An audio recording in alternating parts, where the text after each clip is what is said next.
Hello guys, itatry ko pa kung marunong pa akong umakyat ng niyog. Kasi nung pinakahuling akyat ko nung bata pa ako.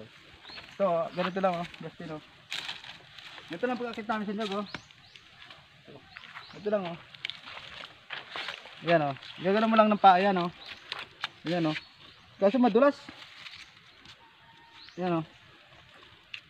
Oh. Kaya pa pala, marunong pa pala akong umakyat. Ayan o. Oh, dulas. Hindi na kaya kasi madulas eh. Kala ko kaya ko pa eh. Dati yan. Ano yan, niyayakap ko dati yung puno na yan eh. Ngayon, hindi na kaya. Malaki na siya eh. Thank you guys.